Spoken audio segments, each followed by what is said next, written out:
গরমে আরাম করতে আর লাখ টাকা খরচ করে এসি কিনতে হবে না। এসি কেনার আগে ভিডিওটি একবার হলেও দেখে নিন। প্রথমে এর জন্য আমি এখানে একটি স্কোয়ার বক্স নিলাম ও এর সাথে আর দুটো এলবো নিতে হবে। এই এলবোটিকে বক্সটি ঢাকনাটার উপর রেখে দুটি গোল দাগ দিয়ে দেব। দাগ দেওয়া হয়ে গেলে একটি কাটার দিয়ে এই গোল দাগ দুটোকে আমি কেটে নেব। এরপরে নিতে হবে দুটি মিনি ফ্যান। ফ্যান দুটিকে বক্সটির উপরে রেখে একটি কলম দিয়ে দাগ দিয়ে দেব।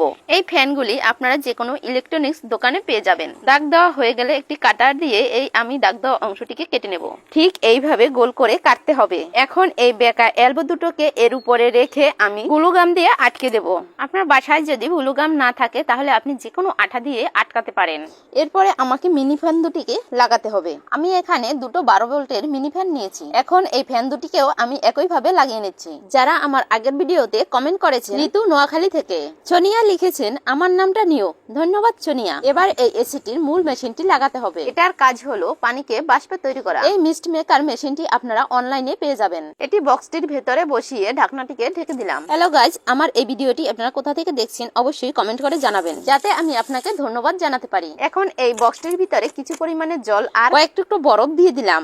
এখন এই মেশিনটি অন করে ঢাকনাটি ঢেকে দিচ্ছি। এখন এই ফ্যানের লাইন দুটিকে 12 ভোল্টের সাথে অ্যাড করে দিই। লাইনটি সংযোগ করার সাথে সাথেই দেখুন ঠান্ডা হাওয়া বইতেছে। বন্ধুরা, এই ভিডিওটি দেখে যদি একটুকু ভালো লেগে থাকে তাহলে অবশ্যই লাইক কমেন্ট শেয়ার দিয়ে যাবেন।